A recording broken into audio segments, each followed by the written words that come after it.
അസ്സലാമു അലൈക്കും വറഹ്മത്തുള്ളാഹ്. ബിസ്മില്ലാഹിർ റഹ്മാനിർ റഹീം. കപടവിശ്വാസികളെക്കുറിച്ച് ഖുർആനിൽ ഏറ്റവും കൂടുതൽ പറഞ്ഞിട്ടുള്ളത് നാം ഇപ്പോൾ പഠിച്ചുകൊണ്ടിരിക്കുന്ന സൂറത്തു തൗബയിലാണ്. ഈ സൂറത്ത് അതിന്റെ സമാപനത്തിലേക്ക് കടക്കുന്നതിനു മുമ്പ് ഇനിയുള്ള 4 ആയത്തുകളിൽ കൂടി കപടവിശ്വാസികളെക്കുറിച്ച് വീണ്ടും പറയുകയാണ്. ഖുർആൻ നബി സല്ലല്ലാഹു അലൈഹി വസല്ലമക്ക് അവതരിച്ച് കിട്ടുന്നതനുസരിച്ച് നബി സല്ലല്ലാഹു അലൈഹി വസല്ലം അത് ആളുകളെ പഠിപ്പിക്കുകയാണ് ചെയ്തിരുന്നത്. ഇങ്ങനെ ഖുർആൻ പഠിക്കാൻ വേണ്ടി നബി സല്ലല്ലാഹു അലൈഹി വസല്ലമയുടെ സദസ്സിൽ ഹാജരാവുന്നവരുടെ കൂട്ടത്തിൽ കപടവിശ്വാസികളും ഉണ്ടായിരുന്നു.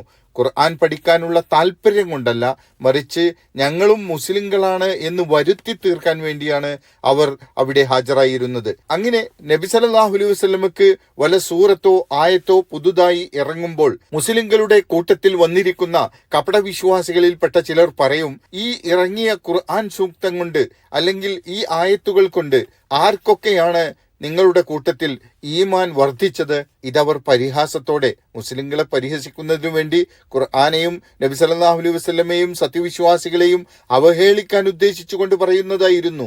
എന്നാൽ അവർ എത്ര തന്നെ പരിഹസിച്ചാലും ഈ ഖുർആൻ സത്യവിശ്വാസികളുടെ ഈമാൻ വർദ്ധിപ്പിക്കുകയും അതിലൂടെ ഈ ഖുർആനിലൂടെ സത്യവിശ്വാസികൾ സന്തുഷ്ടരാവുകയും ചെയ്യുന്നു എന്നതാണ് വസ്തുത.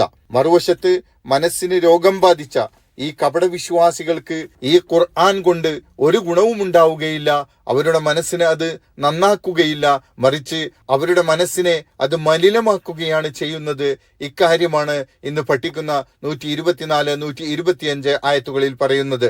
ആദ്യം 124 ആയത്ത് നോക്കാം. وَإِذَا مَا أُنْزِلَتْ سُورَةٌ فَمِنْهُمْ مَنْ يَقُولُ أَيُّكُمْ زَادَتْهُ هَذِهِ إِيمَانًا فَأَمَّا الَّذِينَ آمَنُوا فَزَادَتْهُمْ إِيمَانًا وَهُمْ يَسْتَبْشِرُونَ. ഒരു സൂറത്ത് അവതരിക്കുമ്പോൾ അവരുടെ കൂട്ടത്തിൽപ്പെട്ട ചിലർ ചോദിക്കുമായിരുന്നു, നിങ്ങളുടെ കൂട്ടത്തിൽ ആരുടെ ഈമാനാണ് ഇതുകൊണ്ട് വർദ്ധിച്ചത്? എന്നാൽ സത്യവിശ്വാസികളെ സംബന്ധിച്ചിടത്തോളം അവരുടെ ഈമാൻ അതുകൊണ്ട് വർദ്ധിക്കുകയും അവർ അതിൽ സന്തോഷിച്ചു കൊണ്ടിരിക്കുകയും ചെയ്യും. ഇനി വാക്കർത്ഥം നോക്കാം. വഇദാമ ഉൻസിലത്ത് സൂറത്തുൻ, ഒരു സൂറത്ത് അവതരിക്കുമ്പോൾ, ഖുർആനിലെ ഒരു സൂറത്ത് നബി സല്ലല്ലാഹു അലൈഹി വസല്ലമക്ക് അവതരിക്കുമ്പോൾ, നബി സല്ലല്ലാഹു അലൈഹി വസല്ലമക്ക് ഖുർആൻ അവതരിച്ചിരുന്നത് ചിലപ്പോൾ ഒരു സൂറത്ത് മുഴുവനായിട്ടോ അല്ലെങ്കിൽ ചില ആയത്തുകൾ മാത്രമായി കൊണ്ടോ ആയിരുന്നു. അതുകൊണ്ട് ഇവിടെ സൂറത്ത് അവതരിക്കുമ്പോൾ എന്നതുകൊണ്ട് ഉദ്ദേശിക്കുന്നത് സൂറത്തോ ആയത്തോ അവതരിക്കുമ്പോൾ എന്നാണ്. ആ സമയത്ത് ഫമിൻഹും, അപ്പോൾ അവരിൽ ഉണ്ട്, കപടവിശ്വാസികളിൽ ഉണ്ട് എന്നർത്ഥം. മൻ യഖൂലു, പറയുന്ന ചിലർ. ഇവിടെ പറയുന്ന ചിലർ എന്നത് ചോദിക്കുന്ന ചിലർ എന്ന അർത്ഥത്തിലാണ്. കാരണം അവരുടെ ചോദ്യമാണ് തുടർന്ന് വരുന്നത്. കപടവിശ്വാസികളെ ആക്ഷേപിച്ചുകൊണ്ടുള്ള പല കാര്യങ്ങളും ഈ സൂറത്തിലും മറ്റു സ്ഥലങ്ങളിലുമായി ഖുർആനിൽ വന്നിട്ടുണ്ട്.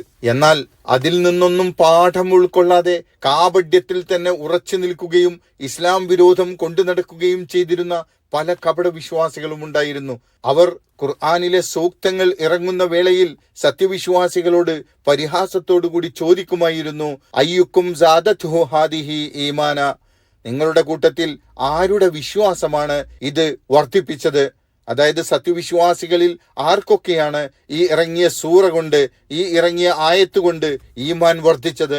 കപടവിശ്വാസികൾ ഖുർആനെയും നബി സല്ലല്ലാഹു അലൈഹി വസല്ലമയെയും പരിഹസിക്കുന്ന വചനങ്ങൾ ഇതിനു മുമ്പ് പല സൂറകളിലും വന്നതാണ്. ഇതൊക്കെ വെറും വാചകങ്ങളാണെന്നും മുഹമ്മദ് കൊണ്ടുവരുന്നതാണെന്നും ഇതുകൊണ്ടൊന്നും ആർക്കും ഒരു ഗുണവും ലഭിക്കുകയില്ലെന്നുമുള്ള നിലപാടിൽ നിന്നുകൊണ്ടാണ് കപടവിശ്വാസികൾ ഈ പരിഹാസ ചോദ്യം സത്യവിശ്വാസികളോട് ചോദിക്കുന്നത്. തുടർന്ന് കപടവിശ്വാസികളുടെ ഈ പരിഹാസത്തിന് അള്ളാഹു മറുപടി പറയുകയാണ് ആയത്തിന്റെ ബാക്കി ഭാഗത്ത്. ഫഅമ്മല്ലദീന ആമനു, എന്നാൽ സത്യവിശ്വാസികളെ സംബന്ധിച്ചിടത്തോളം ഫസാദത്ഹും ഈമാന, ഇതവർക്ക് വിശ്വാസം വർദ്ധിപ്പിച്ചിരിക്കുന്നു. വഹും യസ്തബ്ശിറൂൻ, അവർ ഇതിൽ സന്തോഷിക്കുന്നവരായിക്കൊണ്ട്. ഖുർആന്റെ ഓരോ അവതരണവും സത്യവിശ്വാസികൾ സന്തോഷത്തോടെ സ്വീകരിക്കുകയും അതവരുടെ ഈമാൻ വർദ്ധിപ്പിക്കുകയും ചെയ്യുന്നു. ഇത് ഖുർആന്റെ ഒരു അമാനുഷികതയായി കൂടി മനസ്സിലാക്കേണ്ടതുണ്ട്. ഖുർആൻ വായിക്കുമ്പോൾ അതിൽ വിശ്വസിക്കുന്നവരുടെ ഈമാൻ വർദ്ധിക്കുകയും അതവരിൽ സന്തോഷവും പ്രതീക്ഷയും ഉണ്ടാക്കുകയും ചെയ്യുന്നു. വീണ്ടും വീണ്ടും വായിക്കുമ്പോൾ വീണ്ടും വീണ്ടും ഈമാൻ വർദ്ധിക്കുന്നു. ഓരോ തവണ മനസ്സിരുത്തി ഖുർആൻ ആവർത്തിക്കുമ്പോഴും പുതിയ പുതിയ വെളിച്ചം ലഭിക്കുന്നു എന്നതാണ് ഖുർആന്റെ സവിശേഷത.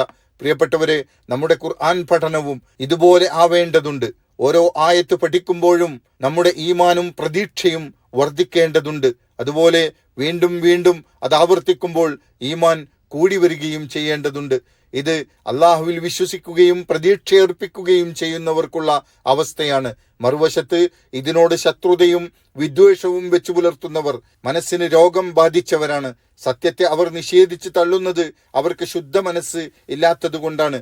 അത്തരം ആളുകൾക്ക് ഖുർആൻ കൊണ്ട് ഒരു പ്രയോജനവും ഉണ്ടാവില്ല എന്ന് മാത്രമല്ല, അവരുടെ ദുഷ്ടമനസ്സിലെ കാപഢ്യം വർദ്ധിക്കുകയാണ് ചെയ്യുക എന്ന് ഈ ചോദ്യം ചോദിച്ച കപടവിശ്വാസികളെ പോലെയുള്ളവരെ ഉദ്ദേശിച്ചുകൊണ്ട് പറയുകയാണ് 125-ാമത്തെ ആയത്തിൽ وَأَمَّا الَّذِينَ فِي قُلُوبِهِم مَّرَضٌ فَزَادَتْهُمْ رِجْسًا إِلَى رِجْسِهِمْ وَمَاتُوا وَهُمْ كَافِرُونَ. എന്നാൽ ഹൃദയങ്ങളിൽ രോഗമുള്ളവരെ സംബന്ധിച്ചിടത്തോളം അവരുടെ മാലിന്യത്തിലേക്ക് കൂടുതൽ മാലിന്യം അധികരിപ്പിക്കുകയാണ് ഇതിലൂടെ ചെയ്യുക. അവർ സത്യനിഷേധികളായി കൊണ്ട് തന്നെ മരിക്കുന്നു.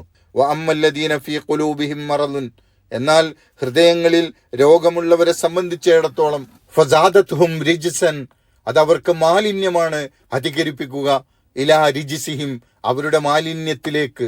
റിജ്സ് എന്നാൽ മാലിന്യം എന്നാണ്. മനസ്സിന്റെ ദുഷ്ടത എന്ന അർത്ഥത്തിലാണ് ഇവിടെ മാലിന്യം എന്ന് പറയുന്നത്. അവരുടെ മനസ്സ് കാപഢ്യത്തിന്റെ ദുഷ്ടതയിലാണുള്ളത്. ആ കാപഢ്യത്തിലേക്ക് വീണ്ടും കാപഢ്യം വർദ്ധിപ്പിക്കുവാനേ അത് ഉപകരിക്കുകയുള്ളൂ എന്നാണ് പറയുന്നത്. വമാതു വഹും കാഫിറൂൻ, അങ്ങനെ അവർ മരിച്ചു പോകുന്നത് കാഫിറുകളായിട്ടായിരിക്കും. അവർക്ക് തൗബ ചെയ്യാനുള്ള മനസ്സ് പോലും ഭാഗ്യം പോലും ലഭിക്കുകയില്ല. കാഫിറുകളായിക്കൊണ്ട് സത്യനിഷേധികളായിക്കൊണ്ട് തന്നെ അവർ മരിച്ചു പോകും എന്നാണ് പറയുന്നത്. വിശ്വാസമില്ലാത്ത വ്യക്തി എത്ര വലിയ വിദ്യാഭ്യാസവും വിവരവുമുള്ളവനാണെങ്കിലും ഖുർആൻ അവനിൽ ഒരു സ്വാധീനവും ചെലുത്തുകയില്ല. മറിച്ച് അറബി ഭാഷ അറിയില്ലെങ്കിൽ പോലും വിശ്വാസികൾ ഈ ഖുർആൻ പാരായണം ചെയ്യുമ്പോഴും പഠിക്കുമ്പോഴും അവരുടെ മനസ്സിൽ ഈമാന്റെ അനുഭൂതി ഉളവാകുന്നു എന്നത് തർക്കമില്ലാത്ത കാര്യമാണ്. പ്രിയപ്പെട്ടവരെ, നമ്മുടെ ഈ ഖുർആൻ പഠനത്തിലൂടെ ഓരോ ദിവസവും നമ്മുടെ ഈമാൻ ശക്തിപ്പെടേണ്ടതുണ്ട്. അതിന് അല്ലാഹു നമ്മെ എല്ലാവരെയും അനുഗ്രഹിക്കുമാറാകട്ടെ. അസ്സലാമു അലൈക്കും വറഹ്മത്തുള്ളാഹി വബറകാതുഹു.